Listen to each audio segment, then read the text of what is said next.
Tá, vou relembrar um pouquinho, qualquer coisa vocês podem falar.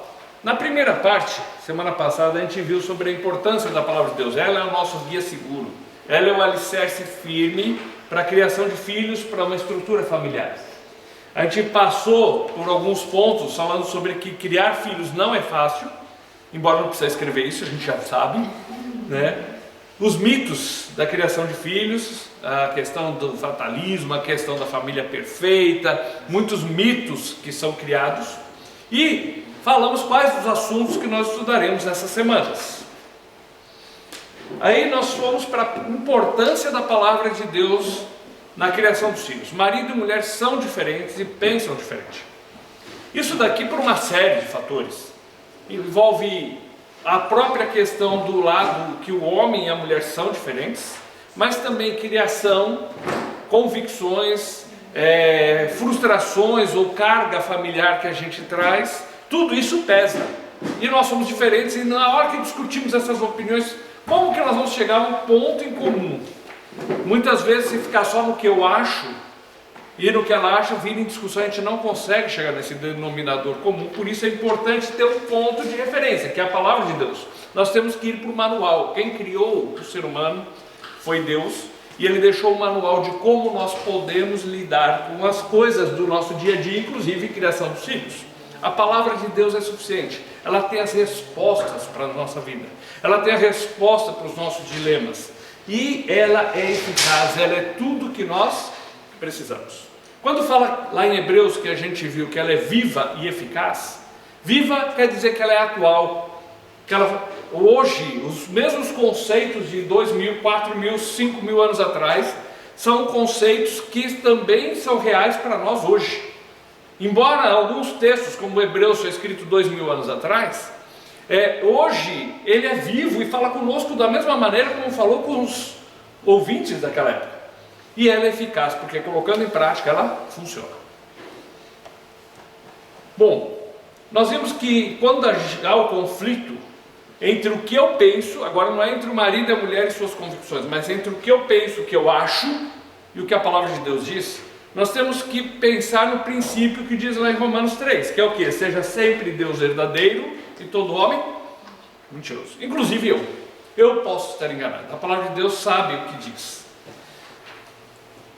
Aí nós passamos perguntando o seguinte: o que a palavra de Deus diz sobre a minha responsabilidade?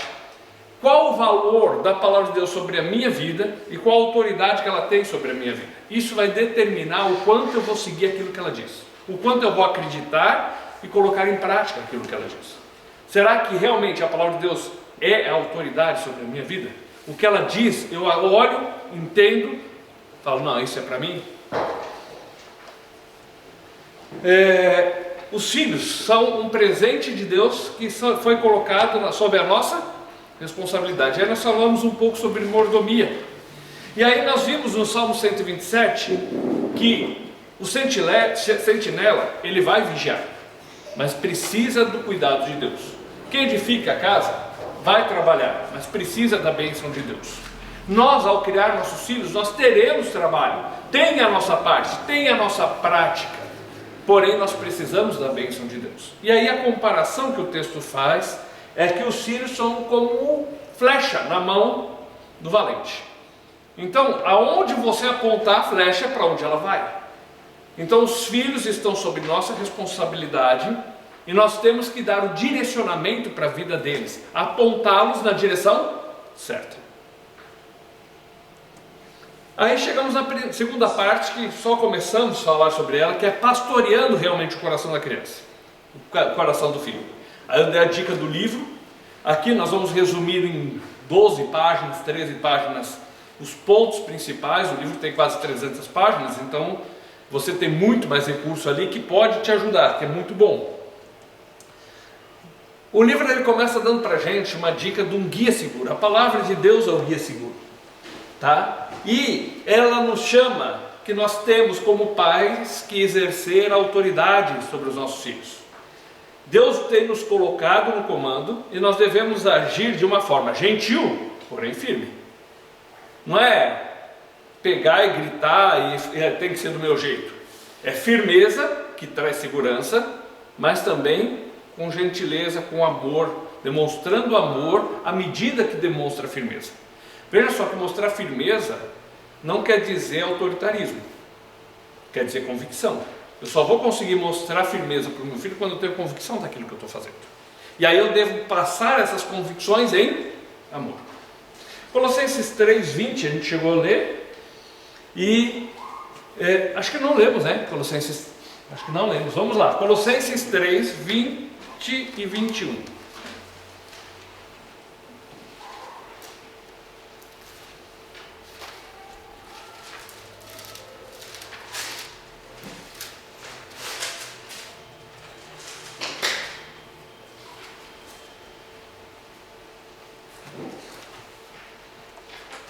Quem quiser pode ler.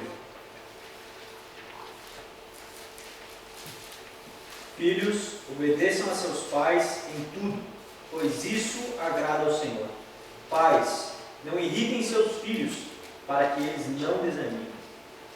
Então, o filho deve obedecer o pai, agora o pai deve exercer essa autoridade com sabedoria, com discernimento, para não irritar os filhos. E nós podemos irritar os filhos de várias formas. Por exemplo, favoritismo, gostar mais de um do que do outro, defender sempre um em vez do outro. Foi assim que Isaac e Rebeca destruíram o lar. Jacó era o queridinho da mamãe e Esaú o querido do papai, e o lar vivia em pé de guerra. Outra forma de irritar os filhos são ordens sem sentido. Eu acho que eu citei aquele exemplo. Então, a criança não pode comer doce até 2 anos, 3 anos, 4 anos, depende da convicção dos pais. Só que vai numa festa de aniversário que tem 200 crianças comendo doce, eu digo, não, você não vai comer. Então eu acabo deixando a criança insegura, irritada, porque eu estou dando certas ordens, ele está vendo todo mundo comendo e de repente eu não deixo ele comer nada. Então qual é a melhor forma? A melhor forma é a gente pegar e instruir a criança, deixar comer um pouco, falar assim, aqui é festa, aqui você pode, mas lá em casa a gente cuida com a nossa alimentação. Ser coerente na maneira como nós colocamos as regras, as leis, as determinações, a maneira de agir. Ou eu falo para o meu filho que não pode mentir, mas ele me vê mentindo. Isso eu vou irritar meu filho. Ah, o senhor fala uma coisa, mas o senhor faz? E uma hora ele joga na cara. Eles são muito bons nisso. Efésios capítulo 6, versos 1 a 4, fala o mesmo princípio. É o mesmo princípio de Colossenses. Efésios 6, 1 a 4. Filhos, obedeçam a seus pais no Senhor, pois isso é justo. Honra teu pai e tua mãe. Este é o primeiro mandamento com promessa, para que tudo te corra bem e tenhas longa vida sobre a terra. Pais, não irritem seus filhos, antes criem-nos segundo a instrução e o conselho do Senhor. Tá. Olha só, 2 pontos que eu quero destacar aqui que não falei semana passada. Tá? Quando fala honra pai e mãe, é o primeiro mandamento com promessa. Então o filho que aprende a obedecer, Deus promete que ele vai ter bênçãos no dia a dia, na vida. Ou seja, vamos pensar do nosso lado como pais. Se eu não ensino o meu filho, se eu como pai não ensino o meu filho a honrar o pai e a mãe, a respeitar a autoridade do pai e da mãe, eu não estou ajudando a receber a bênção de Deus por honrar pai e mãe. Eu vou ser culpado do meu filho muitas vezes sofrer certas consequências na vida porque eu não pus em prática o que a Bíblia diz. É um pouco forte, não, é muito forte. Eu vou ensinar o meu filho a honrar pai e mãe porque tem uma promessa. Porque Deus diz que Ele abençoa o filho que honra pai e mãe. E eu como pai quero meu filho que ele seja um filho abençoado, que ele cresça debaixo da bênção do Senhor. E por isso é importante eu ensiná-lo isso. E aí tem um lado que fala dos pais não provocar os filhos a ira, mas também fala, mas criai-os na disciplina e administração do Senhor. Ou seja, quando eu não ensino o meu filho a disciplina, quando eu não corrijo os seus erros, eu também o irrito, eu também levo ele à ira, porque ele vive frustrado e inseguro. Então, nós somos chamados a exercer uma autoridade que direciona os nossos filhos e que dá segurança para eles. Pais que não exercem autoridade criam filhos sem responsabilidade, desorientados e frustrados. Por isso eles são muito irritados. A criança que não sabe o que fazer, ela fica perdida. E nós até citamos na outra aula sobre a questão de uma firma. Alguém chega o chefe e fala assim: vocês estão fazendo tudo errado, e vai embora. Ele não ajudou em nada. Agora, se ele chega e diz: olha, isso daqui está errado, mas da próxima vez você faz assim, assim, assim, ele está ajudando a pessoa a desenvolver profissionalmente. Vamos pensar isso nos nossos filhos. Só dizer que está errado não vai ajudá-los em nada. Mas quando eu ensino o que é certo, aí eu estou ajudando meu filho. Se eu deixo ele fazer qualquer bobagem e todo mundo está vendo: olha que coisa feia que essa criança está fazendo, olha só, essa criança não tem educação, eu não amo meu filho. Porque se eu realmente amo meu filho, eu vou direcioná-lo ao lugar correto. E se eu não o amo, eu vou criar ele de uma forma desordenada, faz o que quer, e ele vai ser uma criança frustrada, um adulto frustrado, que não aceita não como resposta. Por isso que hoje as pessoas não param emprego nenhum, porque não aceita ser contrariado, não aceita receber um não aceita receber uma bronca, não aceita receber uma orientação. Então as pessoas hoje, os adultos, estão frustrados, desorientados, não conseguem parar, crescer profissionalmente, parar emprego ou parar num relacionamento conjugal, viram o bicho, a agressão um ao outro, porque não sabe lidar com as coisas do dia a dia. Isso tem que ser ensinado de criança. Bom, Provérbios 22, 6, alguém pode ler? Educa a criança no caminho em que deve andar, e até quando envelhecer não se desviará dele. O mundo, de um modo geral, é rebelde. O ser humano, no modo geral, é rebelde. Quando eu crio o meu filho ensinando o que é correto, ele vai aprender a andar no caminho certo. O problema é que se eu não ensinar o caminho certo, ele pode pegar qualquer caminho que ele vê por aí. Então, Deus quer que nós, como pais, assumamos o nosso papel de dar direção, de dar correção, de colocá-los no caminho certo, para que eles saibam como andar. Uma criança sozinha não vai saber o que andar, onde andar. Cabe a nós darmos essa direção. Então, nós falamos um pouco sobre a questão também do pastorear. E nós fomos para aquele texto citando um exemplo do Salmo 23. Se a gente quer saber o que Deus espera de nós como pais, vamos olhar o que um pastor de ovelhas faz com as suas ovelhas. E o Salmo 23 fala: ele dá o pasto verdejante, a água tranquila. Nossos filhos precisam de cuidado físico. Eles precisam de comida, precisam de água, precisam saber como se alimentar. Também traz o refrigério da alma. Eles precisam que nós cuidemos da sua alma, restauração à alma, para que eles não sejam crianças frustradas, mimadas, inseguras. Eles precisam muitas vezes que nós vamos lá e juntemos os pedaços deles, principalmente na adolescência, quando vem as dificuldades, e trazer aquela restauração ao seu íntimo. Guia pela vereda da justiça. Precisamos guiar os nossos filhos, mostrar o caminho para eles. Proteção, que quando vem o vale da sombra da morte, a gente está perto, está junto, às vezes usando a vara, às vezes o cajado é para puxar para perto, a vara para dar umas corrigidas, porque a gente quer a bênção de Deus sobre a vida deles. Por isso que fala: preparas uma mesa perante os meus inimigos, é vitória. O meu cálice transborde, é bênção. E habitarei na casa do Senhor por longos dias, ou por toda a eternidade. Quer dizer, é a questão da eternidade deles que está em jogo. Não é só a infância, não é a adolescência, é a vida inteira e a eternidade inteira está em jogo. Por isso nós precisamos cuidar deles, pastoreá-los, cuidar deles. O papel dos pais não é ditadura, mas é mostrar através da sua vida, ensino, correção, o frescor e a vitalidade da vida direcionadas para Deus. Seja um pai sábio ou uma mãe sábia, no convívio com o filho, andando junto, e aí ele vai se tornar sábio. O fato de andar junto faz com que o filho aprenda os nossos passos. Se eu quero que meu filho aprenda como agir, eu tenho que pôr ele para andar junto comigo. Agora, claro que eu tenho que também agir com sabedoria, né? Porque ele vai copiar o meu exemplo. A questão do comportamento. E aqui é o ponto que geralmente a gente quer estudar sobre como criar filhos por causa do comportamento.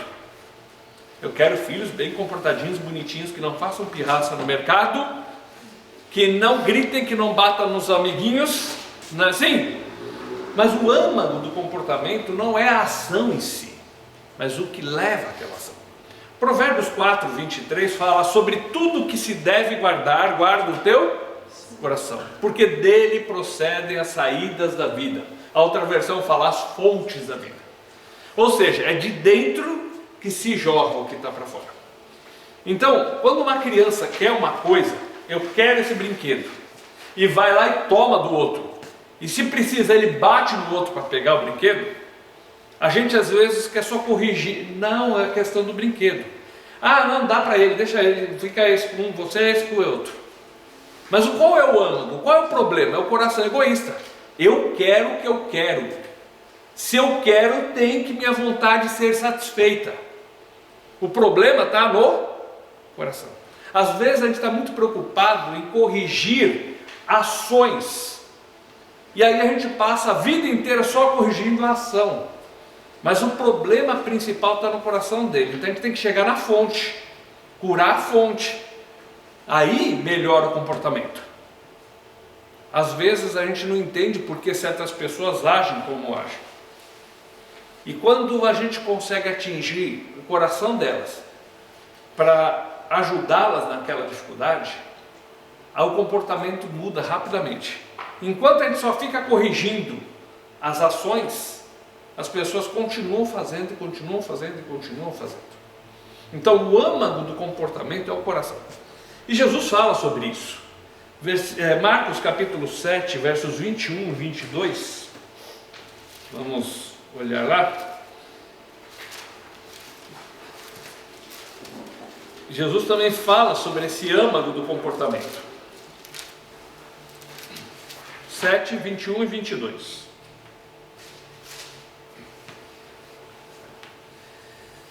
Porque de dentro do coração dos homens é que procedem os maus desígnios, a prostituição, os furtos, os homicídios e adultérios, a avareza, as malícias, o dolo, a lascívia, a inveja, a blasfêmia, a soberba, a loucura.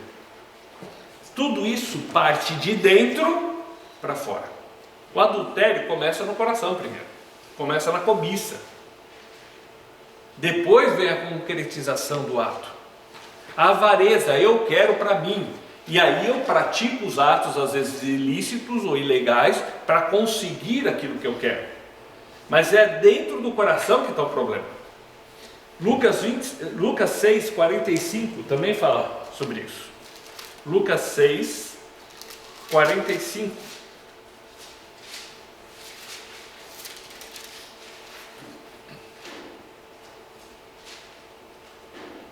O homem bom, do bom tesouro do coração, tira o bem, e o mal, do mau tesouro, tira o mal, porque a boca fala do que está cheio o coração. Então, o tesouro está aqui dentro. O que vai sair da minha boca é o que está aqui dentro. Quando naquilo que eu falo, eu só estou difamando os outros, o meu coração está podre. Às vezes a gente fala, não pode falar assim, cara, né? Primeiro tem que tratar. Por que você tem tanta raiva de fulano? Porque aconteceu um problema lá atrás, tem que tratar o coração. Porque ele não vai parar de falar, enquanto o coração não for curado. E aí vai a mentira, vai palavras feias, vai as conversas maliciosas, mas tudo a fonte é o coração. E às vezes a gente quer corrigir as atitudes externas. Mas a gente tem que se preocupar com a fonte, porque curando a fonte, o resto vai sair bom. Então, quando a gente pensa, no modo geral, no mundo que a gente vive, aí já estamos na página 6, quem está acompanhando aí na apostila, tá? Às vezes a gente pensa assim, nossos filhos, eles estão brigando muito. O problema é a briga? Tá. O problema visível é a briga. Mas o comportamento que a gente está querendo corrigir não vai ser eficiente se a gente não ver por que ele briga tanto. Às vezes tem ciúmes do irmão. Então tem que tratar os ciúmes. Às vezes é o egoísmo. Tem que tratar o egoísmo. E não somente o brinquedo, o problema do brinquedo. Mas aí existem muitas coisas no mundo que moldam, que influenciam o nosso dia a dia, influenciam nossos filhos. E eu queria falar um pouquinho sobre essas influências que moldam e a gente vê como agir com elas. Porque tem influências que a gente pode afastar nossos filhos dela. Por exemplo, você tem uma pessoa, um parente, que o cara, vou pegar uma coisa absurda, o cara tem fama de que mexe com criança. Ninguém conseguiu provar até hoje. Você não deve deixar seu filho sozinho com essa pessoa nunca. Ah, mas ninguém provou. Aí você vai querer ser o que vai conseguir provar? Não. Tem coisa que você tem que afastar completamente. Mas não tem como você isolar seu filho do mundo. Ou tem? Não tem. Então, vai ter muitas influências, inclusive nossas como pais. Então, como lidar com as influências de uma forma coerente e aí ver o que Deus fala? Porque a gente está falando que o problema é o coração. Aí tem um monte de coisa vindo de fora e atacando e influenciando esse coração, essa mente, fazendo com que a criança vai criando convicções e vai fazendo com que ela crie sentimentos, certo? Então vamos falar das influências do que a Bíblia fala. Pensando nas influências, as pessoas que nos rodeiam, elas vão influenciar de alguma forma, certo? Pai, mãe, vovó, tios, vão influenciar ou não? Então eu lembro de uma menina, devia pouquinho assim, mas falava palavrão que era um negócio absurdo. Aí eu fui descobrir, quem criava era a avó. Porque os pais não falavam palavrão, mas quem criava era a avó. Os pais dos dois trabalhavam fora, a avó que criava, e palavrão era doce na boca daquela mulher. Então, a avó influenciava a menina a estar agindo daquela forma. Existem influências? Existem. Não tem como tirar nossos filhos do mundo, e eles vão ser influenciados de várias formas, tá? Mas aí a gente tem que pensar o seguinte: como nós vamos lidar com essas situações e esses problemas? Então, uma das coisas que influencia mais forte seria a estrutura familiar, tá? Como que é o nosso lar? Vamos começar pelo ambiente mais próximo, o nosso lar. Então, no lar, quantas pessoas tem? Aí você fala, o que isso tem a ver com criação de filhos?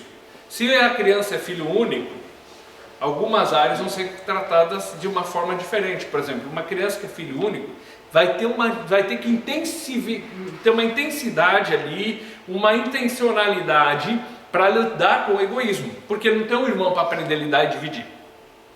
Então isso é uma influência que tem. A presença dos pais em casa, a personalidade deles. Algum dos pais tem tempo disponível ou não? Qual o tempo que os pais têm para lidar com o seu filho ali e estar junto com ele? A mulher tem que trabalhar fora, marido também. Agora, vamos pensar o seguinte: é importante ter o seu ganho, ter o seu pão. Hoje as coisas são caras, tudo isso é justo e importante, tá bom, gente? Porém, nós temos que colocar na balança o seguinte: será que eu preciso mesmo os dois trabalharem em tempo integral? Porque às vezes precisa, não tem muito o que fazer. Ou será que é para satisfazer alguns gostos meus? Então, de repente, será que nessa fase que meu filho precisa tanto, não seria interessante um serviço de meio período? Ou estar em casa porque o que o outro ganha consegue suprir, para poder estar dando aquela atenção que o filho precisa? É uma coisa para a gente refletir. Não estou pondo como regra porque às vezes preciso os dois trabalhar. Eu não quero jogar um peso sobre ninguém, um peso que não seja justo. Mas será que tem como eu ganhar o mesmo tanto estando em casa? Porque eu sei de gente que sai para trabalhar fora ganhando um salário mínimo e deixa o filho com a babá que vai ganhar o mesmo salário. Isso não tem coerência nenhuma. Mas a pessoa não quer se estressar com criança. Então não tenha filhos. Os filhos precisam dos pais. Então eu estou falando assim com muito cuidado, para não ser injusto com às vezes os momentos que precisam os dois trabalhar. Mas é bom a gente avaliar assim, até que ponto é necessário, até que ponto é um capricho meu, até que ponto precisa ser integral, até que ponto pode ser parcial. E às vezes tem aquelas coisas, um trabalha o tempo integral, o outro a escalas e tem 1, 2 dias ali para estar junto. Então não estou dizendo que tem que ter uma regra, eu estou dizendo que a gente precisa olhar bem se não tem como nós nos ajustarmos como pais para ser um pouco mais presente com os filhos. Isso é uma avaliação muito pessoal de cada um. Tá?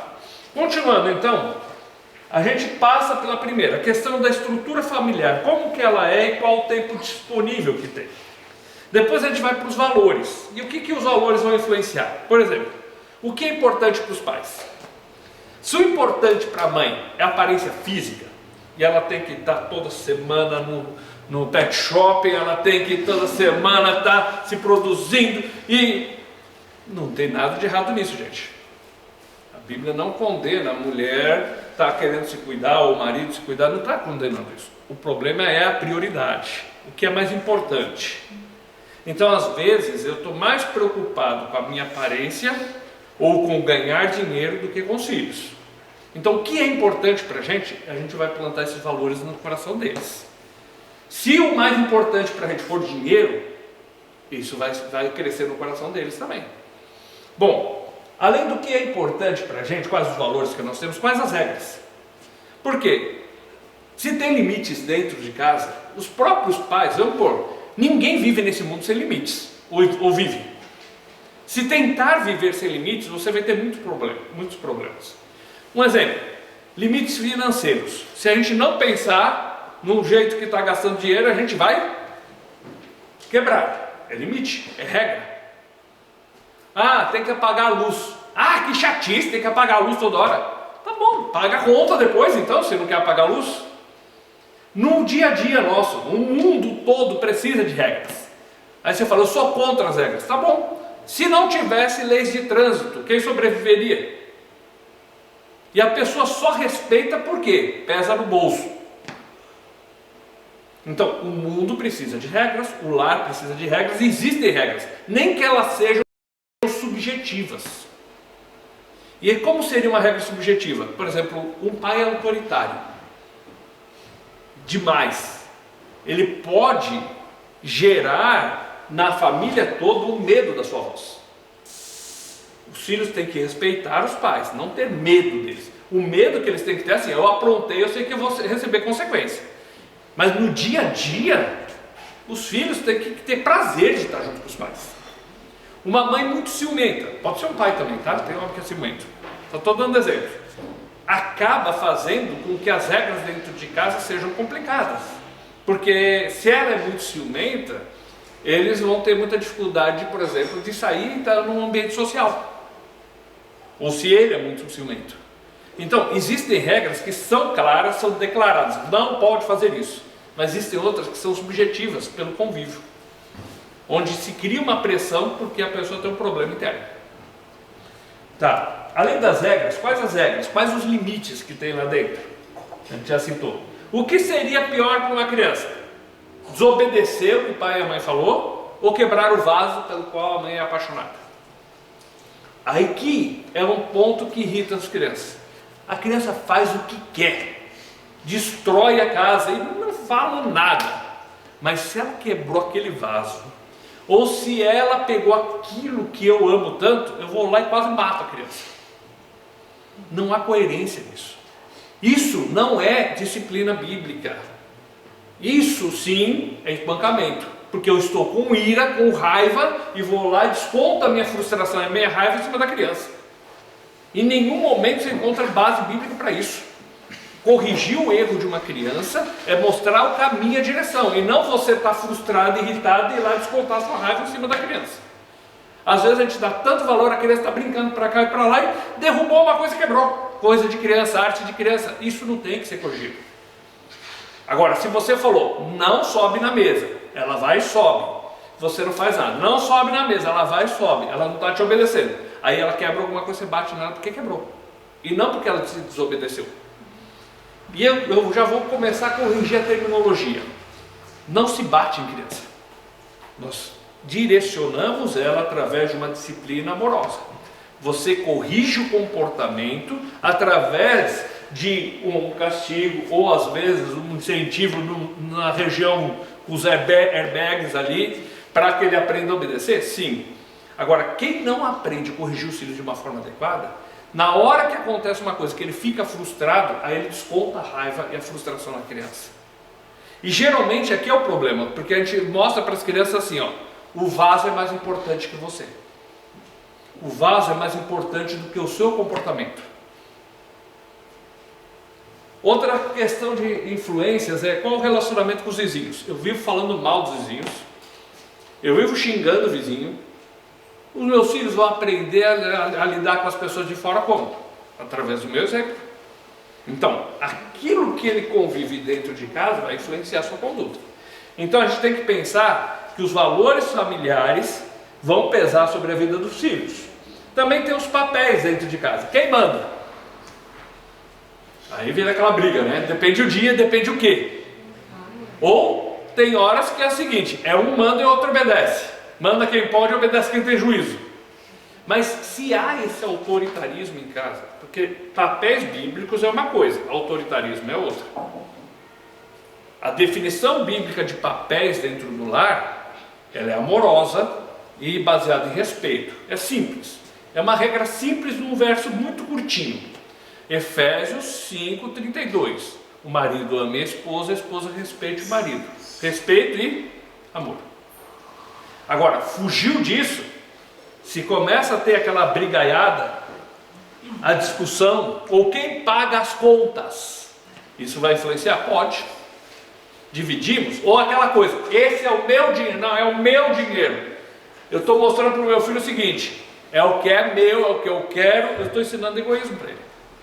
Se nós aprendemos o princípio bíblico do casamento, que ele começa lá em Gênesis capítulo 2, quando Deus cria a mulher e fala assim, uma adjutora que lhe corresponda, ou seja, os dois vão encaixar e vão andar juntos. Não é mais o meu dinheiro, é o nosso, não é mais o que eu quero, é o que é melhor para nós, não é mais do meu jeito, é do jeito que é melhor para nosso funcionamento dentro de casa. Deus queria a mulher daquele jeito para deixar claro os princípios que vão reger o lar. Nós temos que aprender a andar juntos. Como andaram dois juntos se não estiverem de acordo? Resolução de conflitos, que a hora complicou. Como que a gente resolve nossas brigas? Resolve os problemas ou deixa para lá, entre aspas, uma semana sem conversar, né? Senta e acerta, ou só simplesmente um determina lá no autoritarismo, mas não tem diálogo nenhum. Isso vai influenciar nossos filhos, porque o dia que ele tiver um conflito com alguém, ele vai fazer o quê? Ele vai gritar para o outro calar a boca, ou ele vai sentar e dialogar? Se ele vê o pai sempre fazendo isso, ou a mãe sempre fazendo isso, vai copiar, seja o lado bom, seja o lado ruim. As discussões, elas são públicas e calorosas, tipo assim, a vizinhança toda ouve. Na hora, sabe aquela coisa? Não, mas na hora que o sangue sobe, né? Eu não consigo me controlar. Mas Provérbios 15:1 fala que a resposta branda desvia o furor e a palavra dura suscita a ira. Se a gente não sabe discutir como pais, os nossos filhos não vão saber. Outra questão, agressão física ou verbal? Porque às vezes não é física, mas é verbal. Você não vale nada. Cala a boca, sua burra. Essas agressões verbais eles vão reproduzir. Então está vendo como não tem como falar de criação de filhos sem falar do problema conjugal? Além disso, as coisas são deixadas para lá, só que o deixar para lá não é perdoar. Deixar para lá é assim, vai, deixa para lá, deixa para lá. Na primeira oportunidade volta tudo aquilo, não é isso? Vou ensinar uma coisa para vocês importante sobre questão de resolver conflitos e tudo. É perdão. Aí alguém fala assim, mas perdoar para quê? Será que se conversa de perdoar? Não sei. Isso não funciona para mim. Eu não vou me rebaixar. Se eu for lá e me humilhar e pedir perdão, o outro vai montar em cima de mim mesmo. Só que o perdão ele é libertador. Tá? Não perdoar ou querer me vingar é a mesma coisa que eu dar um tiro na minha própria cabeça, achando que com os estilhaços eu vou atingir o outro.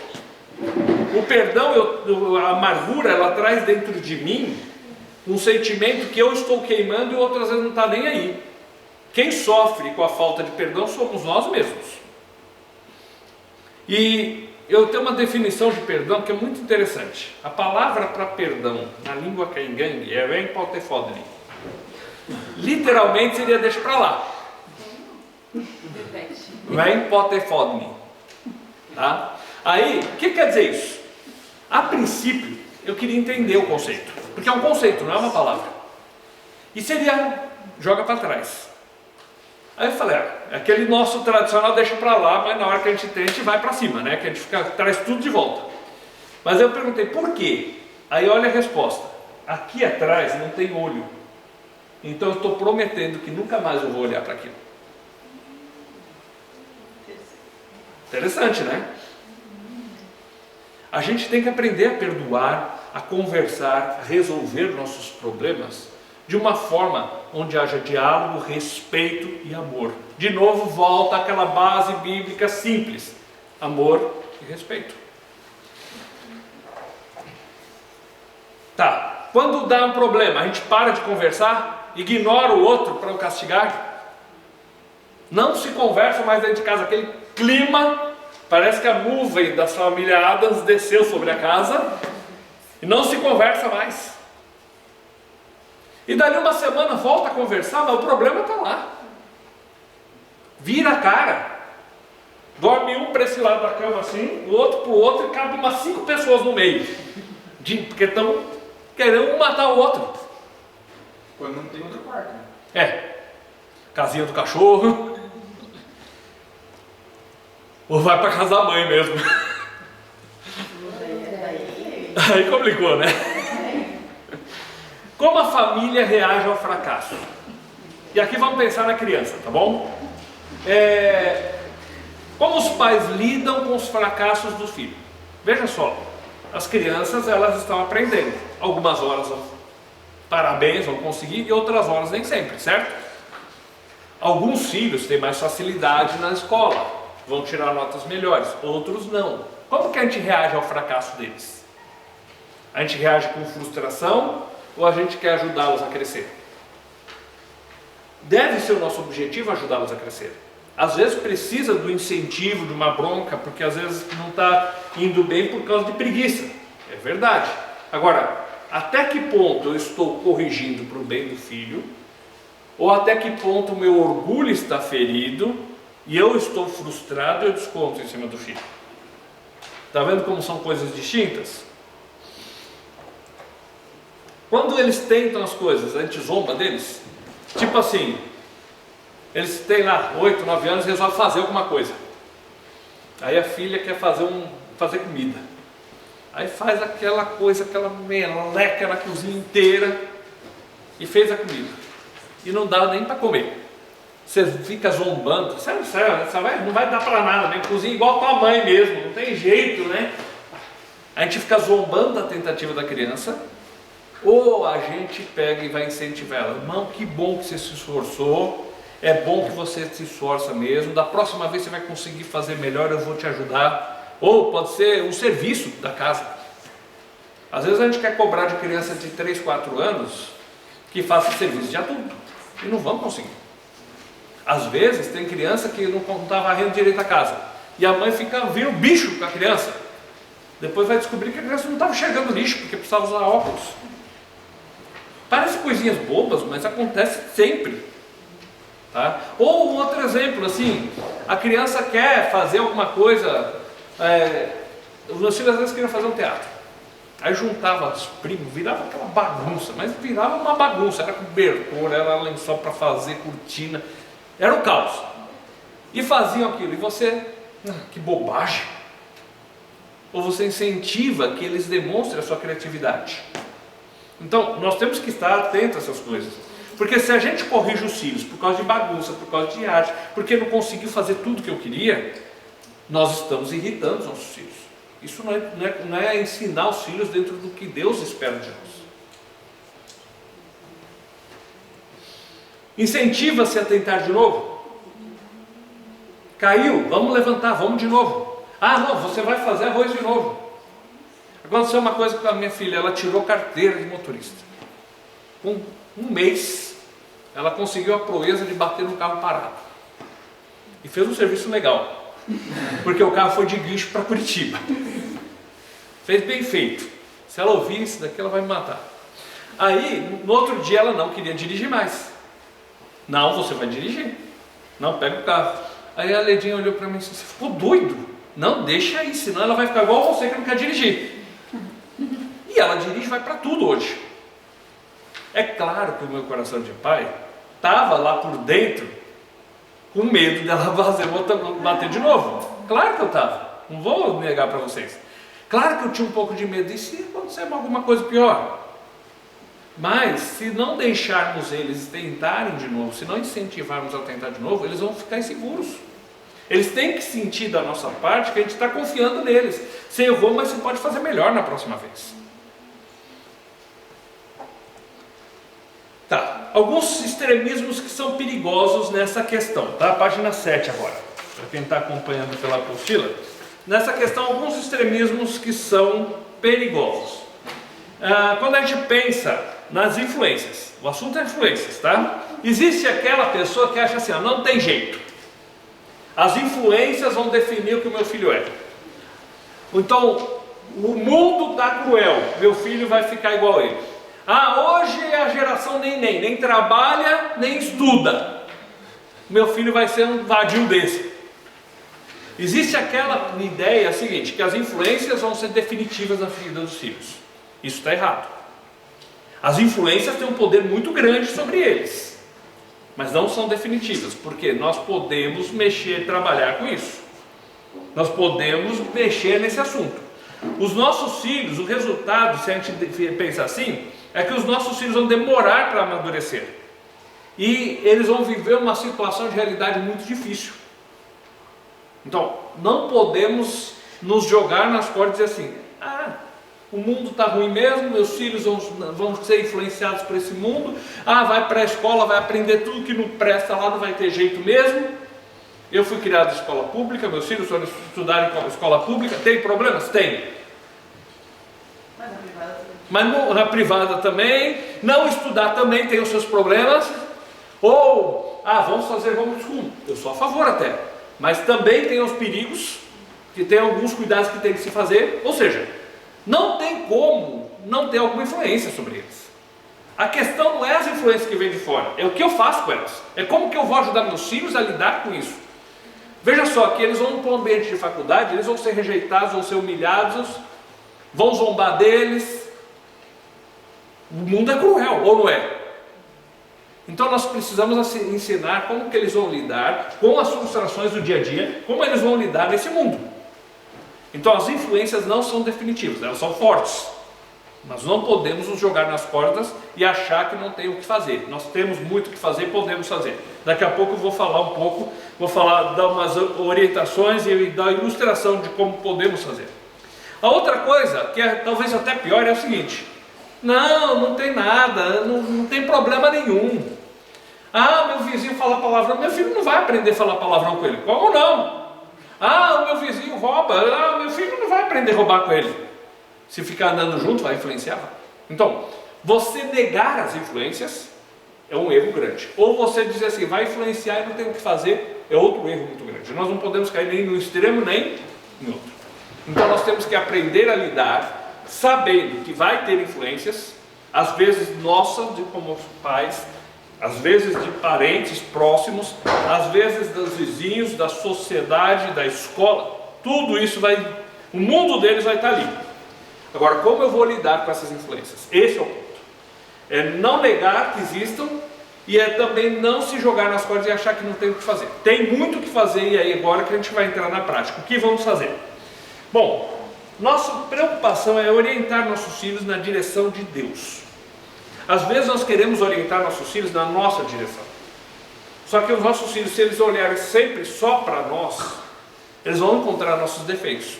O Rafael, ele devia ter uns 3 anos. E eu não sei o que foi que aconteceu, que deu errado lá que eu fiz. Não sei se eu derrubei um fogo, o que foi, sei lá o que aconteceu. Eu não lembro o fato. Aí ele fala, o pai errou? Eu falei, o pai errou. O pai erra também, o pai erra. Ah, a mãe também erra. Ah, você erra, né, pai? Erro. Ah, mãe, você erra também, né? Erra. Temos que assumir, somos humanos, somos. Então temos que pensar, nós somos humanos, eles vão olhar para nós, eles vão se espelhar em nós, mas eles têm que saber que nós somos pecadores também.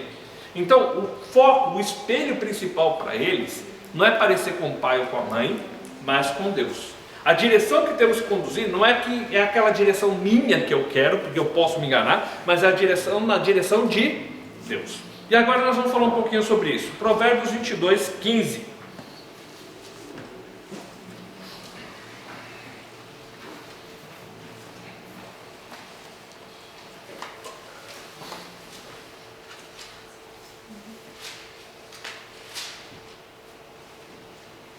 A insensatez está ligada ao coração da criança, mas a vara da disciplina a livrará bem. Tá. Então, a estultícia, aquela ideia para fazer a besteira, que eles têm uma capacidade, né, de aprender o que é errado. E nós também. Então, aquela coisa da criança, de coisas erradas, de aprender o que é errado, é fácil? Acontece. Mas nós temos que corrigir isso, certo? Um barco à vela, e aqui é uma ilustração que eu acho muito bonita que o livro usa, ele vai para muitos lugares. Se a gente deixar que o vento bata na vela e leve para onde quer, ele vai para lugar nenhum, vai ficar à deriva no mar e morre todo mundo. A direção não é dada pelo vento, mas pela posição que se coloca a vela. Então a questão é o seguinte, vão vir influências, vai vir os ventos da escola, os ventos do mundo, os ventos e influências de vizinhos, de amigos, nossos às vezes errados. Vão ter os ventos? Vão. Agora, eu vou deixar o meu filho ser levado pelo vento, ou eu vou virar essa vela para que eu use esse vento para conduzi-lo à direção certa. Aquele cara que sabe, o bom velejador, ele sabe usar a força do vento para conduzir o seu barco onde ele quer. Então, vai vir as influências? Vai. Eu posso usar dessas influências para conduzir o meu filho para a direção certa. Ele vai ter uma tendência a fazer uma coisa errada, a repetir uma palavra que foi falada ali, a repetir um erro? Sim. Eu posso usar disso e direcionar a vela para o lugar certo. Então, a estultícia está no coração da criança? Está. A criança faz coisas erradas, desobedece, é rebelde, é egoísta desde pequenininho. Agora, eu vou ter que pegar tudo isso e fazer com que essa força desse vento pegue na vela na direção certa para guiá-lo para o rumo certo. E não deixar o vento levá-lo para onde quer. Segundo Reis. Bom, eu vou só ler um pouquinho aqui, tá? Para ajudar um pouquinho a gente. A vara é um instrumento para corrigir o erro, mas a ênfase aqui é no que está errado, é no coração da criança que precisa ser corrigido. Veja que a ênfase não é muito, a vara é o instrumento de correção, mas o problema é que tem alguma coisa errada com o coração do meu filho, e eu tenho que ajudar ele nisso, tá? Ou a criança é conduzida a direcionar-se, a apegar-se a Deus, ou o coração dela vai se apegar a outra coisa. O coração humano não fica sem dono. Ou Deus manda nele, ou o mundo vai mandar. Ou Deus manda nele, ou as coisas erradas vão mandar. Ele não fica sem dono. Se eu quero assim, não, ele está livre, ele não precisa ir para a direção de Deus, ele faz o que quer. Ele vai para o mundo errado, o rumo errado. O egoísmo e a rebeldia está no coração das crianças, dos nossos filhos. Se não corrigirmos isso, eles serão os senhores que mandarão no coração deles, para o resto das suas vidas. Temos que corrigir isso, tirar isso do coração deles, mas não adianta deixar a casa vazia, pois outros senhores tomarão conta do seu coração. Precisamos corrigir e direcionar nossos filhos na direção de Deus, para que Deus seja o Senhor do coração deles. As influências são fortes, mas se direcionamos nossos filhos a Deus, o resultado das influências não serão decisivos, mas sim a direção que nós vamos dar a eles. Então, vai ter influências? Vai, mas não é decisivo. Não é fatalismo. Agora eu tenho que, em cima disso que está acontecendo, dar o rumo para eles.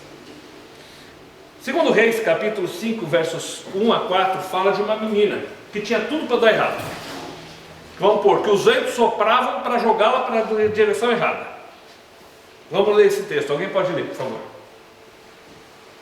Naamã, comandante do exército do rei da Síria, era grande homem diante do seu senhor e de muito conceito, porque por ele o Senhor dera vitória à Síria. Ele era herói de guerra, porém leproso. E saíram tropas e da terra de Israel levaram cativo uma menina, que ficou ao serviço da mulher de Naamã. Disse ela à sua senhora: tomara que o meu senhor estivesse diante do profeta que está em Samaria. Ele o restauraria da sua lepra. Então foi Naamã e disse ao seu senhor: assim e assim falou a jovem que é da terra de Israel. Uma menina, tudo para dar errado, escrava, tinha um sério problema de influência, certo? Ela estava sendo influenciada por outra língua, outra cultura, um povo que não conhecia Deus, não temia Deus, tinha fortes pressões sobre ela, influência de pessoas erradas, pessoas que não davam valor para Deus, mas em vez de ela ir contra Deus, ela fez o contrário. Ela conduziu a mulher de Naamã e Naamã até Deus. Então, essa história, ela ajuda a gente a ver o seguinte, que Deus tem dado um papel muito importante para a gente. O vento vai soprar, como soprou para essa menina, numa direção para levá-la longe de Deus.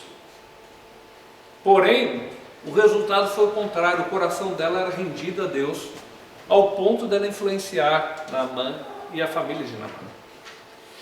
As influências virão, os ventos vão soprar, mas nós podemos direcionar a vela para a direção de Deus. As influências não são definitivas, elas são fortes, mas não são definitivas. Deus tem nos dado um papel muito importante. Nós somos os agentes de Deus que Ele confiou para direcionar o coração dos nossos filhos a Ele. Então nós estamos numa posição onde Deus nos chama. A estutícia está no coração da criança, mas você vai corrigir isso. Mas você vai ser um agente de Deus para direcioná-lo no caminho certo e não deixar que ele continue indo no caminho da estutícia, da bobagem, do que é errado. Vamos tirar um intervalo agora e daqui a uns minutinhos a gente continua de novo. Bom, página 8 agora. Quem está no comando? Então, só para a gente refletir algumas perguntas. Qual é a autoridade dos pais? Os pais têm autoridade em casa sobre os filhos ou não? Ou quem manda na casa é o filho? Porque tem muitas vezes que o pai diz que manda, mas quem está mandando é o filho. Porque através do choro da pirraça, de tocar o terror, ele manda na casa o tempo todo.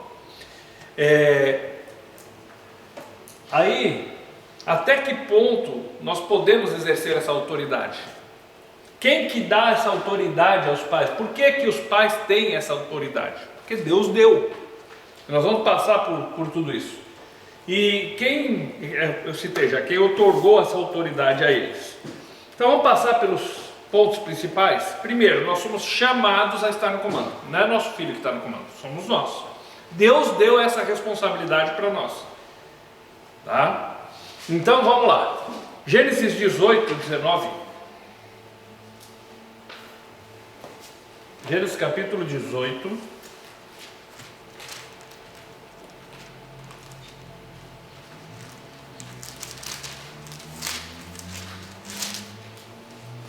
O verso 19. Deus está falando com Abraão e olha o que ele diz: porque eu o escolhi para que ordene a seus filhos e a casa depois dele, a fim de que guardem o caminho do Senhor e pratiquem a justiça e o juízo, para que o Senhor faça vir sobre Abraão o que tem falado a seu respeito. Olha só, Deus o escolheu para quê? para falar aos filhos, para levar os filhos, para conduzir os filhos e a todos os outros depois deles. Então os netos, bisnetos, ou seja, Deus colocou os pais, Deus escolheu Abraão no caso, mas escolheu a nós como pais para exercer isso sobre a nossa casa, para dar essa direção para a nossa família, para conduzir esse lar. Outro texto é Deuteronômio 6. Vamos lá, nós vamos ler alguns versos dentro de Deuteronômio 6. Versículo 2. Depois a gente mais para frente vai ler os versos 6 e 7, mas vamos ver só o 2 agora. Para que temas ao Senhor teu Deus e guardes todos os seus estatutos e mandamentos, que eu te ordeno, tu e teu filho, e o filho do teu filho, todos os dias da tua vida, e que teus dias sejam prolongados. Então nós somos chamados por Deus a estar no comando, mas também somos agentes dele para que nossos filhos o conheçam. Olha só, a gente tem que temer a Deus e fazer com que os nossos filhos temam a Deus. Então Deus tem nos colocado no comando, não é só para dizer assim, faz, não faz. Tira o lixo, varre a casa, lava a louça. Deus nos coloca no comando para dar direcionamento de vida para eles e o direcionamento de levá-los na direção, conduzi-los na direção de Deus. Efésios 6,4, a gente já falou, pais, não provoquem seus filhos a ira, mas criai-os na disciplina e admoestação do Senhor. Então o que isso quer dizer? Que devemos oferecer a nossos filhos uma instrução que os conduza até Deus. Às vezes nós estamos preocupados com a formação acadêmica deles. Não é errado você buscar que ele tenha oportunidades na vida, mas às vezes negligenciamos a formação mais importante, que é conduzi-los na direção de Deus. Eu sonho que o meu filho seja um advogado, então faço de tudo para ele chegar lá, porém eu esqueço de conduzi-lo na direção de Deus, e aí o meio desse caminho fica muito complexo. Nós somos também chamados a obedecer, não só os nossos filhos nos obedecer, mas nós temos que obedecer a Deus. Devemos levar nossos filhos à obediência, pois Deus nos chamou a obedecer. Ou não é assim? Nós temos uma responsabilidade de obedecer a Deus naquilo que Ele pede de nós, não é? Então, agora os nossos filhos não vão obedecer. Por quê? Se nós temos que obedecer, eles também. E aqui é uma regrinha importante para os filhos entenderem. O pai e a mãe têm que obedecer a Deus. Deus é que manda no papai e na mamãe.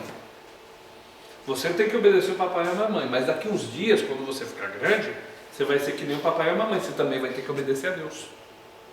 E a gente vai te ajudar a você saber como obedecer a Deus. Naquilo que nós estamos direcionando e conduzindo nossos filhos, direcioná-los para a obediência a Deus. Mas só vamos conseguir fazer isso se eles olharem que nós obedecemos a Deus. Então, primeiro chamado, nós somos chamados para ter autoridade? Sim. Para estar no comando? Sim. Mas também para obedecer a Deus, porque nossos filhos vão aprender a ser obedientes se nós como pais somos obedientes. O que adianta eu falar para o meu filho não pode fazer algo que eu estou fazendo? Então vamos lá. Alguns textos para nos ajudar nisso. Provérbios 6, 23. Alguém pode ler, por favor. Porque o mandamento é a lâmpada e a instrução, luz, e as repreensões da disciplina são o caminho da vida. Veja só, o mandamento, a instrução vão ser luz, só que a disciplina vai mostrar ele o caminho da vida. Então, cuidar de filhos, disciplinar, conduzir, mostrar o caminho, está conduzindo eles para a vida. Agora, existem caminhos que às vezes não são de vida, são de morte. E se a gente não mostrar o caminho da vida, eles podem pegar o caminho da morte. Aí, como que a gente pode falar isso? Caminhos de drogas, de uma vida promíscua, de uma vida desordeira. E aí, dali um pouco, você está chorando porque o filho está na cadeia, ou está com uma doença grave, está com AIDS, ou porque tomou um rumo errado na vida, ou porque está escravo de drogas. Porque se a gente não mostrar o caminho da vida, outros caminhos serão apresentados para eles. Então somos convocados a mostrar o caminho certo para eles. 22:15, Provérbios 22:15. A insensatez está ligada ao coração da criança, mas a vara da disciplina a livrará dela. De novo esse verso, e aí nós corrigimos nossos filhos porque Deus mandou, e não só por estar com raiva. Se negamos a correção aos nossos filhos, estamos desobedecendo a Deus. Deus falou, ó, pai, corrige seu filho. Se eu não corrijo, é um ato de desobediência a Deus. Agora depois a gente pode conversar, a gente vai conversar sobre formas de correção. Mas o problema é que quando a gente não corrige, os pais que agridem os filhos geralmente não corrigem eles. Não seguem esses princípios da Bíblia. Porque quando você segue, você tem um padrão. Ó, isso está certo, isso está errado, você senta, você explica o motivo pelo qual a criança vai ser disciplinada ou corrigida na direção certa.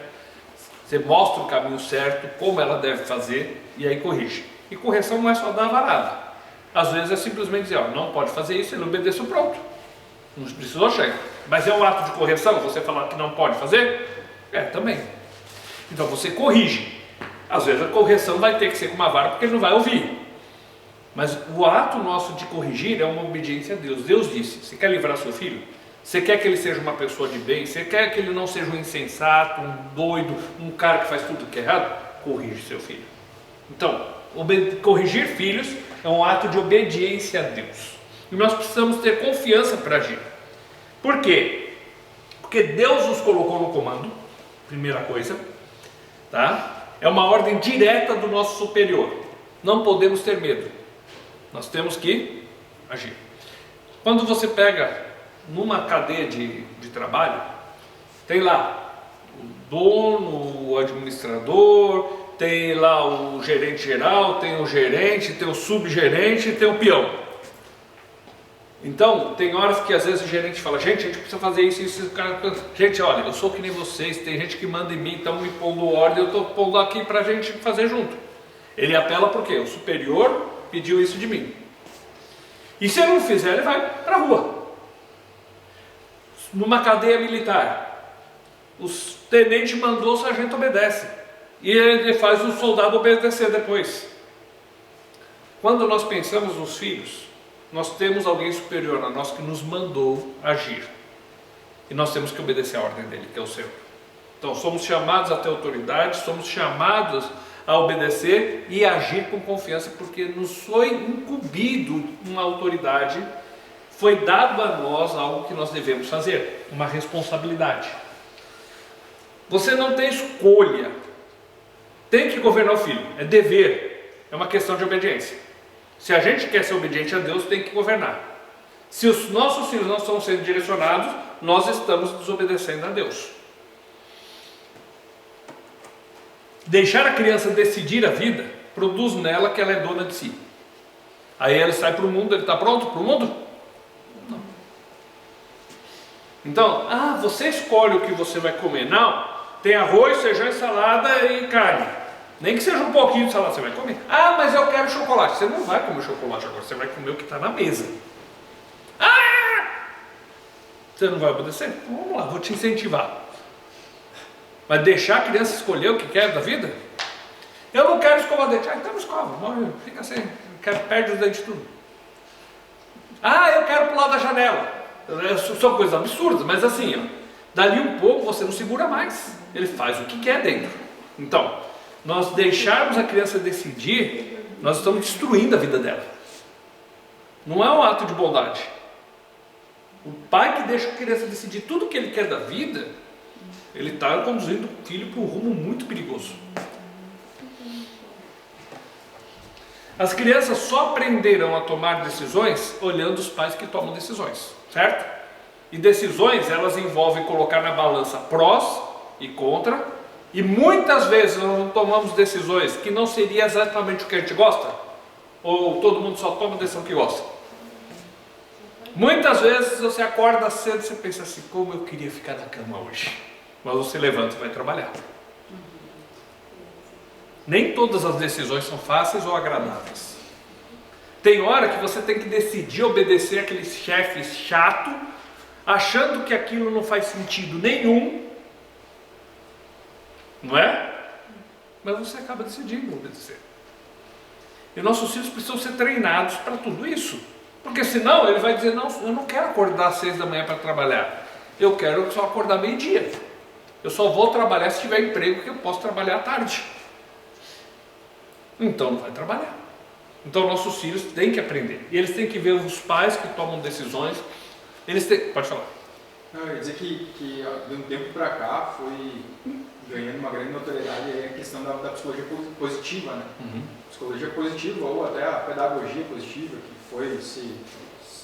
foram criando tudo esse... E tem uma grande ligação com o progressismo, tudo isso, sobre essa questão de você querer ser o que você quer, você ser o que você quiser, você fazer o que você quiser.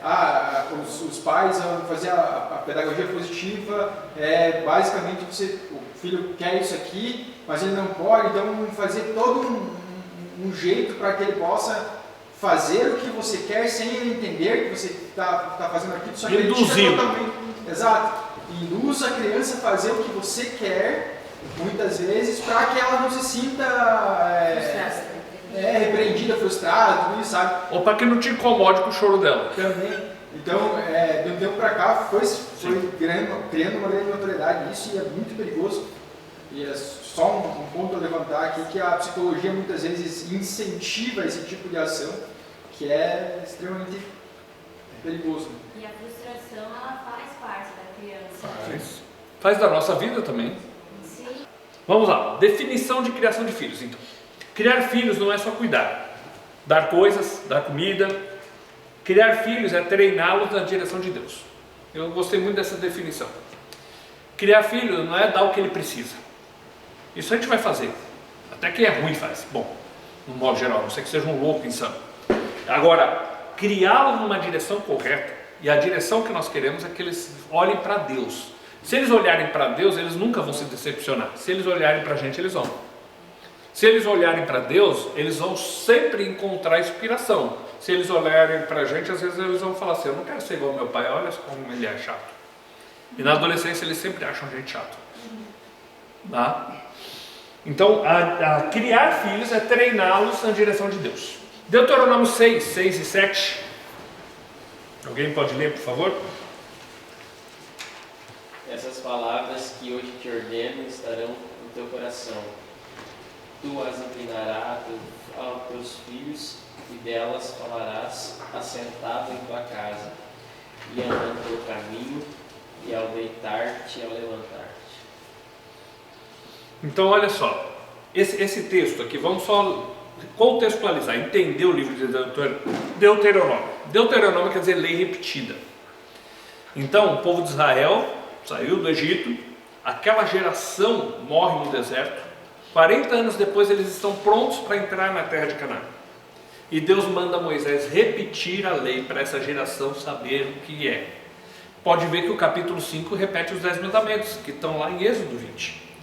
E aí, no versos 4 e 5, é um verso que todo judeu que se preza, ele sabe de cor e ensina os filhos sobre isso.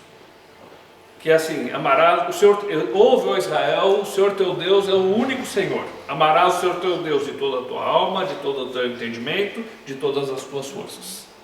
E aí fala, isso vai estar no teu coração. E você vai inculcar na cabeça dos seus filhos. Então, não tem como, é impossível nós inculcarmos algo na cabeça dos nossos filhos se não estiver primeiro no nosso coração. Não tem como direcionar os nossos filhos a Deus se a direção da nossa vida não for Deus. Não tem como pôr na cabeça deles que Deus é que é mais importante se não for para a nossa vida. Então, primeiro essas verdades têm que estar no nosso coração, para depois a gente poder pôr na cabeça dos nossos filhos. Tudo que fizermos, deve ter esse objetivo. Os pais devem estar juntos no mesmo objetivo de quê? Conversar com o filho, agir em comunhão com o propósito de quê? Fazer uma correção que o leve até Deus. Então vamos pôr assim, correção não é agir quando somos envergonhados e o resto deixa para lá. Não é brigar com o filho porque ele fez arte na casa do vizinho, ou porque tinha uma visita em casa e ele estava correndo. Se você deu a ordem, não corre, fica quietinho, e ele desobedece, você corrige a desobediência, não a correria. Mas às vezes a gente se sente envergonhado por alguma coisa, quer corrigir o que eles fizeram, porque estamos com vergonha, é orgulho. Nós temos que direcionar nossos filhos, orientá-los para Deus, inculcando as coisas de Deus no coração deles. Gênesis 18, 19, e aí a gente já vira a página 9. Pois eu o escolhi, para que ordene aos seus filhos e aos seus descendentes, que se conservem no caminho do Senhor, fazendo o que é justo e direito, para que o Senhor faça vir a Abraão o que lhe prometeu. Tá. Veja só que fala assim, que os conserve no que é justo e no que é direito. Então, é orientar nossos filhos, ajudar nossos filhos a reconhecer o padrão de Deus para o comportamento deles e não o nosso. E aí é uma coisa importante, porque às vezes o nosso padrão ele pode mudar de um para o outro. O pai e a mãe podem ter ideias diferentes. Ou eu e vocês podemos ter algumas ideias diferentes. Então a gente precisa ter um padrão maior. Então qual que é o padrão de Deus? O que Deus espera do meu comportamento? Criança vai fazer bobagem? Vai. Vamos pegar um exemplo. Quando as crianças se aproximam de Jesus, os discípulos, não, elas vão atrapalhar Jesus. A ideia é o quê? A criança vai fazer bagunça, vai atrapalhar Jesus só lá. E Jesus, não, deixa eles irem para mim. Jesus não estava incomodado com eles correndo e fazendo bagunça. Agora, quando há desobediência e rebeldia, tem que ser corrigido. Criança vai fazer bagunça, criança vai bagunçar a sala. Meu neto chega na sala, a primeira coisa que ele faz, vai gateando até o cesto e joga os brinquedos no chão para brincar. Ah, não pode. Não, mas deixa a criança engessada lá. Agora, ele tem que saber o que é certo e errado. Um ponto que é importante para a gente pensar nessa questão de criação de filhos é ter humildade. Nós não podemos ser tiranos, sem coração. Temos que ter a humildade na hora de agir. Na disciplina não há lugar para a ira. A nossa ira deve levar a nossa ira leva os nossos filhos a temerem ao homem e não a Deus. A correção leva na direção de Deus e faz com que o filho tenha um respeito, um temor a Deus. Quando você está com raiva, não corrija seu filho da varanda. Você pode falar, vai para o canto, senta lá e fica quieto. Depois a gente vai conversar. Porque se você for corrigir com raiva, você vai fazer bobagem. Porque quando o sangue sobe, a mão desce. E aí a gente acerta onde não devia. Pode machucar a criança, pode traumatizar a criança. Então, não corrija com ira. Você pode corrigir assim, senta aqui e fica quieto aqui. E dali um pouco você dá uma volta, ou pede, vamos para você, está o pai e a mãe ali. Um estourou o radiador. Né? Está fervendo, jogando água para tudo que é lá. Sai de perto e deixa eu te corrigir. Porque senão a gente faz bobagem. O nosso propósito não é bater nos filhos. O nosso propósito é ajudá-los a saber o que é certo e errado. Aí se eu vou e bato com ira, eu estou ensinando o quê? O que é errado. Olha, filho, quando você estiver frustrado, quando você estiver irritado, mete a mão na cara dos outros. É isso que a gente está ensinando para eles. Então, claro, nós não somos perfeitos, gente. Eu já falei desde o começo, eu não criei filhos perfeitos, eu também errei. Mas nós somos só os princípios corretos. 1 Pedro 5, 6. Portanto, humilhem-se debaixo da poderosa mão de Deus, para que Ele os exalte no tempo devido.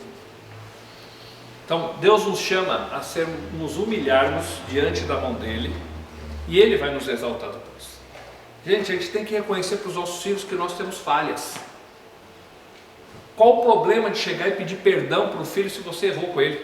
Vamos supor, você se irritou, gritou, meteu a mão e errou. Volta para o filho e fala, filho, me perdoa, não devia ter feito assim. Isso não é o jeito certo de fazer. Ah, mas eu vou perder a autoridade. Não, muito pelo contrário. Você ganha o coração. Porque você não quer filhos que tenham medo de você, você quer filhos que te respeitem. Você não quer filhos que tenham medo de você, você quer filhos que te amem. Então, a gente vai errar? Vai. Se você está pensando, não, eu não vou fazer, você vai, um dia você vai errar. Todos nós erramos. E a gente tem que ser humilde e chegar e dizer assim, eu errei. E a Bíblia diz que se a gente se humilha diante da mão de Deus, se eu admito que eu sou pecador, que eu sou errado, e vou lá e acerto até com meu filho ou com meu cônjuge, Deus exalta, Deus honra isso. Porque as pessoas gostam de falar que Deus honra a sua fé quando é para ficar rico. Quando você dá tanto, Deus vai honrar e você vai ganhar tanto. Mas não falam que Deus honra você se humilhar, você pedir perdão, você agir corretamente.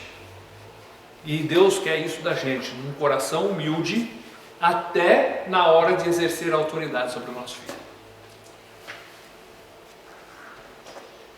Opa. Então, o propósito da disciplina não é ser punitiva, mas ser corretiva. Não é punir a criança por algo, mas é corrigir o erro dela. São duas coisas totalmente distintas. A punição é você judiar, você fazer assim, você vai sofrer por causa disso. A correção é o seguinte: o que você faz traz consequências, e uma das consequências pode ser o castigo, o ficar sem o videogame, ou uma varada no traseiro. Agora, sempre você está buscando correção de rota, você está levando ele para o caminho certo de novo, e não simplesmente punindo ele. Bom, se o foco da nossa disciplina for o pai que não gostou, e por isso você vai apanhar, nós estaremos dando a eles a ideia de punição. Se o foco da disciplina for direcionar nossos filhos a Deus, então nós estaremos aplicando a disciplina para corrigir a direção que estava indo para o rumo errado, e eu estou trazendo ele para o rumo certo. A gente quer direcioná-los a Deus e ao padrão de Deus. A disciplina deve sempre ser uma expressão de amor, pois é assim que Deus é. Nosso chefe é o nosso exemplo para agir. Então, toda vez que for corrigir, por isso que não dá para corrigir com ira, porque na ira a gente não mostra amor. Então a gente tem que chegar e gastar aquele tempo para que eles entendam e que o objetivo daquela correção é conduzi-los ao caminho certo, a maneira certa de agir. Olha, eu estou te corrigindo porque eu te amo e eu não quero que você seja uma pessoa que faça as coisas erradas. Eu quero que você aprenda o que é certo. Então eu vou corrigir para você aprender que esse caminho que você estava indo é errado. O caminho certo é esse. Às vezes vai ser uma conversa, às vezes vai ser um castigo, às vezes vai ser uma varada. Porque a intensidade depende do coração da criança como está. Agora, a gente tem que ser coerente. Disciplina sempre é uma expressão de amor, gente. Não é de frustração.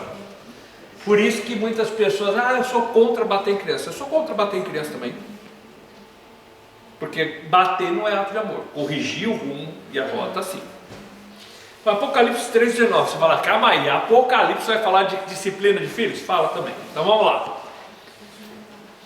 E não é dizendo assim, vai vir um juízo sobre a criança.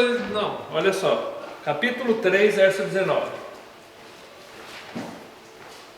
Eu repreendo e disciplino a quantos amo. Se, pois, zeloso e arrependei. Deus corrige a quem Ele ama, não é assim? Se a gente ama nosso filho, a gente vai corrigir o rumo deles. Se a gente ama o nosso filho, a gente vai corrigir, dar direção para ele.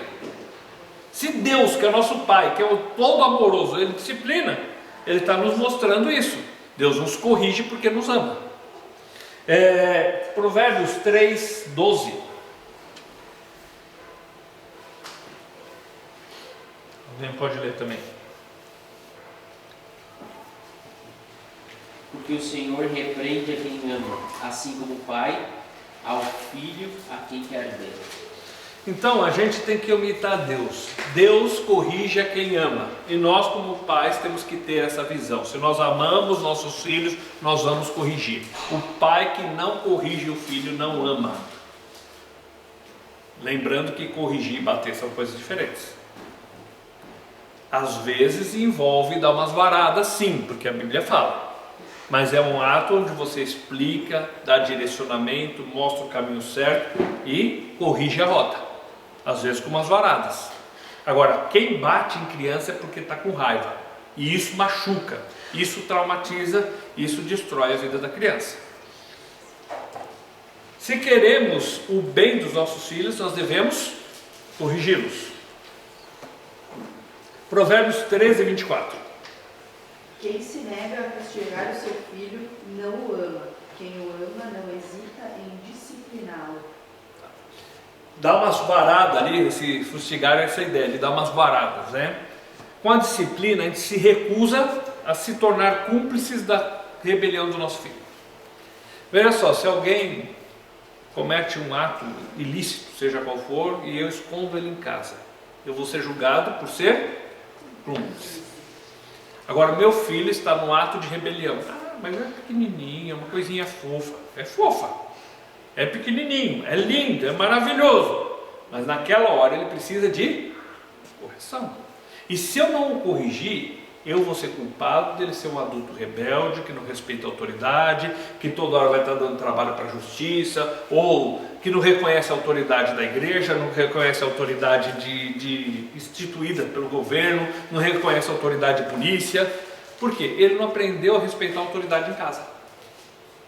Então, se eu deixo ele agir em rebelião e não faço nada, eu estou sendo cúmplice da rebelião dele. E daqui a um tempo, quando ele tiver um problema sério lá na frente, eu sou culpado disso. É um pouco duro, um pouco pesado, mas eu sou culpado. Isso não quer dizer que o filho que errou é que os pais erraram em tudo, não é isso. Mas muitas vezes, e a maioria delas, é porque faltou a correção dentro de casa. Eu lembro uma vez, isso tem muitos anos, senão a mulher tinha sido presa se fosse hoje. Mas muito tempo atrás, chamaram a polícia porque a mulher estava dando umas varadas na filha adolescente dela. E aí foram entrevistar a mulher, né, criticando ela. Ela falou assim: eu estou corrigindo ela, ela usou o termo errado, eu estou batendo nela para a polícia não precisar bater depois.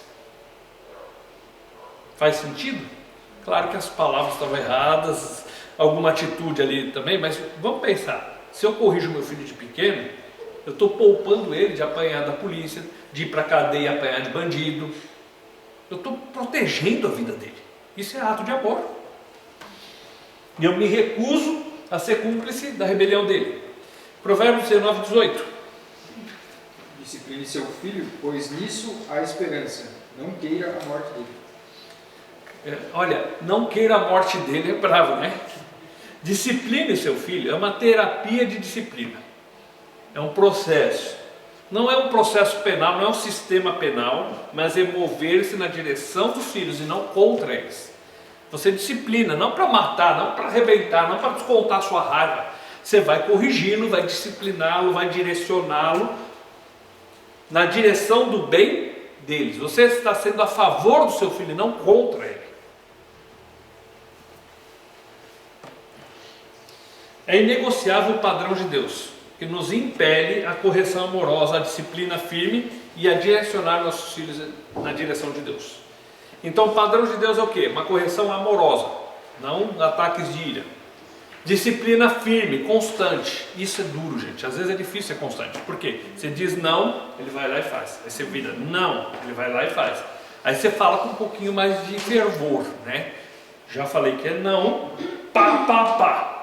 Então, um lugar apropriado, airbag, não vai machucar, não quebra nada. Você vai dar só para ele sentir: opa, calma aí, a vida não é tudo que eu quero, não. Aí, de repente, dá de 5 minutos, ele vai lá e faz de novo. Por quê? Eles testam a gente. E tem dia que eles tiram, assim, às vezes, 1 ou 2 ou 3, mas eles conseguem ter aquele dia assim: hoje é o acordo, é dia de deixar a mamãe louca. Tem dia que é especial. E você vai ter que ser constante. Porque se ele ganhar naquele dia, ele vai achar que pode ganhar sempre. Agora, não quer dizer que você vai aumentar. Vamos supor, ele tem lá 3 anos, você fala: não pode mexer ali, porque é perigoso. Aí ele vai lá e faz. Você fala de novo, ele vai lá e faz, aí você dá um incentivo. Aí ele vai lá e faz, aí sei lá, você põe de castigo. Ele vai lá e faz de novo, dá 5 minutos. Aí você dá outro incentivo. Aí ele vai de novo. Aí você fala: na quinta vez eu vou quebrar a... Não, não é assim. É as mesmas 2, 3 varadas, nem que seja 200 vezes, mas cada vez vai ter aquele processo de sentar, explicar, mostrar, direcionar, ora junto com ele depois. Por quê? Não é que você vai aumentar um monte de batida, não é isso. você vai ser constante de que aquele erro vai ser corrigido.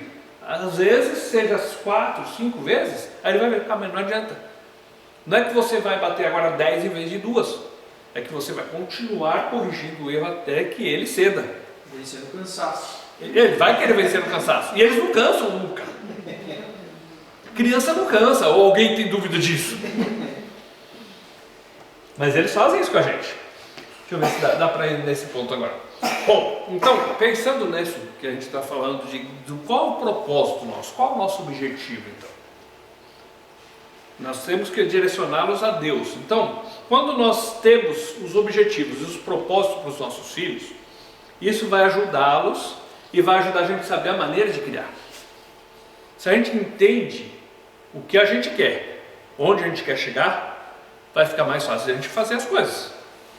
O que adianta você ter, sei lá, você ter uma tarefa profissional, ou sei lá, você quer ser um jogador de tênis, né? Tem um monte que gosta de tênis, né?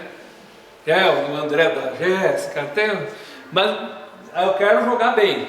Mas se o cara não começar a treinar, aprendendo com pegadas simples, ele não vai chegar nunca lá. Agora, se eu tenho um plano, um propósito, eu consigo chegar lá. Talvez eu vou ser o melhor do mundo, mas eu consigo aquilo. Mas eu tenho um objetivo. Agora, hoje eu quero jogar tênis, amanhã eu quero jogar basquete, amanhã eu quero jogar futebol, e eu não faço nada direito. Eu não tenho objetivo, cada hora eu estou atirando para um lado. Ou seja, profissionalmente, hoje eu quero estudar para ter uma carreira profissional, amanhã eu quero ser um empreendedor, amanhã eu quero ser um faxineiro, amanhã eu quero ser um cozinheiro. Eu não chego em lugar nenhum. E com os filhos a mesma coisa, gente. A gente tem que saber onde a gente quer chegar, ter objetivos claros para a vida deles. Então, às vezes os nossos objetivos estão errados. Eu quero que ele seja jogador, eu quero que ela faça aula de dança, eu quero que ele faça aula de inglês. Nada de errado se o seu filho estudar inglês, ser estudioso, ter alguma atividade esportiva, nada disso. Mas se a gente quer filhos bem-sucedidos, aí a gente tem que se preocupar com outras coisas além da faculdade. Porque a vida oferece muitos perigos para eles. E se a gente negligenciar o verdadeiro propósito e não direcionar nossos filhos a Deus, ele pode até se formar na faculdade, mas ser de lá o drogado. Ele pode até ser um jogador de futebol, mas nem lembrar que Deus existe e cuspir na cara da mãe. Então, assim, eu posso ter objetivos de vida acadêmica, profissional? Posso, mas existe um objetivo maior. A razão principal está ali. Você quer que ele seja um cidadão de bem ou um advogado só? Ou um médico? Então, primeiro a formação do caráter, quem ele é. Esse objetivo é principal. Os outros são secundários, não são ruins, mas são importantes. Tem muitos livros que ensinam a autoestima, desenvolver a autoestima na criança, mas poucos falam que as crianças devem estimar os outros. Interessante isso, né? Não, seu filho tem que saber que ele é importante, que ele é isso. Mas isso não é só com criança, tá? Igreja cheia é aquela que prega o seguinte: você consegue, você vai ser grande, você vai ser poderoso, você pode. Agora se fala assim, você é um pecador e precisa de Cristo, já não fica tão popular assim. Então você vai encontrar muita gente falando sobre autoestima. Só que a Bíblia fala que a gente tem que estimar os outros. E quando você estima os outros, você ganha. Vamos lembrar a regra do casamento lá? Marido ama a esposa respeite o marido. Quando a maior necessidade emocional de uma mulher é se sentir o quê? Amada. E do homem é se sentir respeitado. Então, quando a mulher se sente amada, ela se entrega em respeito de uma forma muito mais fácil. Quando o homem se sente respeitado, ele desenvolve esse amor de uma forma muito mais fácil. É um ciclo vicioso. Tá? Então, quando falo da criança estimar o outro, e se você começa a ajudar as pessoas, ensinar ele a cuidar do irmãozinho, ou ajudar uma outra pessoa que precisa, ou não tem um irmãozinho, mas tem lá o vizinho, tem uma pessoa que está precisando, ensina ele a dividir alguma coisa, você está desenvolvendo nele algo muito mais importante. E quando você trata bem os outros, isso retorna em bondade para você, ou não? Agora, se você é egoísta, que o mundo tem que girar em torno de você, as pessoas até podem te tolerar, mas quando você saiu de perto, mas fulano é insuportável. No padrão de Deus, o que dirige é o servo. No mundo, quem manda, manda e todo cala a boca. O padrão de Deus é aquilo que Jesus falou. Quem quer ser o maior? Então sirva os demais. Jesus foi lá e deu exemplo, lavou o pé dos discípulos. Então o padrão de Deus e o padrão do mundo são diferentes. E nossos filhos precisam entender isso. Então uma boa definição bíblica de sucesso é aquilo que a gente já leu em Deuteronômio. Vamos só relembrar esse texto aqui. Versos 2, depois o 6 e o 7. Deuteronômio 6.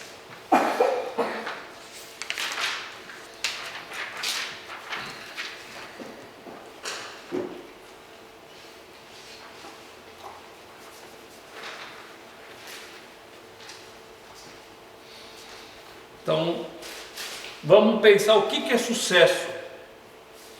Mesmo, verso 2. Desse modo vocês, seus filhos e seus netos, temerão o Senhor, o seu Deus, e obedecerão a todos os seus decretos e mandamentos, que eu lhes ordeno todos os dias da sua vida, para que tenham vida longa. Então, para ter vida longa, para ter uma vida melhor, obediência a Deus, rumo na direção de Deus, certo? Agora versículos 6 e 7. Estas palavras que hoje te ordeno estarão no teu coração. Tu as imputarás a teus filhos, e delas falarás assentado em tua casa, e andando pelo caminho, e ao deitar-te, e ao levantar-te. Onde você vai, você pensa, você escreve na porta, você fala, e olha só, ao levantar, ao sentar, ao caminhar, o que é isso?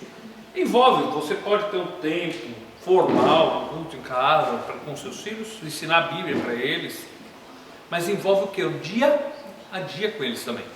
Olha só, vamos pensar algumas coisas assim. Sucesso é ter filhos salvos que amem o Senhor, que sejam direcionados a Ele e que sigam o seu padrão. Sucesso é levar nossos filhos a confiar no Senhor, mesmo em frente a uma perseguição dentro da escola, por exemplo. Então, o que é sucesso mesmo? É ele ser alguém que vai ganhar muito dinheiro ou alguém que ama a Deus? Então, qual é o nosso objetivo? E veja que aquilo que direciona os nossos passos hoje, como pais, vão deixar claro para os nossos filhos o que é importante na vida. Então, conduzi-los a Deus. Então, eles precisam conhecer sobre Deus, conhecer como ser salvos, como que Cristo pagou os pecados deles na cruz e como andar com esse Deus. Porque às vezes você pode pegar uma criança ali e essa criança ela entendeu a palavra de Deus e ele tem um problema na escola com 7, 8 anos de idade e na hora não tem papai e mamãe do lado e ele pode recorrer a Deus porque ele já confia em Deus. Porque você direcionou ele para o lugar certo, aquele que nunca vai estar longe dele. Então, quando eu falo de ensinar, eu acho importante. Quando eu incentivei vocês a pegar aquele livro Cordeiro, não é por causa de vender livro, não. Aquele livro ele ajuda muito a gente a entender como passar a salvação para os nossos filhos. Porque ele é muito claro, ele é muito objetivo, ele ajuda muito. Tem outros, até que tem muito material bom. O que a gente tem que pensar é o seguinte: o que eu quero do meu filho? Que ele seja alguém rico, que ele seja alguém famoso, ou que ele seja alguém que ame a Deus. Ele pode até ser rico. Abraão era rico e amava a Deus. Ele não deixava que o dinheiro o afastasse de Deus. Então, meu filho pode ter dinheiro? Pode, não tem problema nenhum, não tem pecado nenhum ter, desde que o dinheiro não seja o meu Deus, desde que Deus seja mais importante. Então, terminando essa parte da questão dos objetivos, o que é sucesso para nós? É termos filhos que amam o Senhor, sejam salvos, amem o Senhor e andem conforme o seu padrão. Isso é ser um pai bem-sucedido. É difícil? É. Nós vamos ver agora coisas práticas que nós vamos trabalhar na semana que vem sobre descartando métodos não bíblicos e usando os métodos bíblicos. Tá? E aí na última semana lá a gente vai entrar em casos mais específicos. Mas aí vocês tragam as perguntas, estou à disposição e tenham uma boa semana.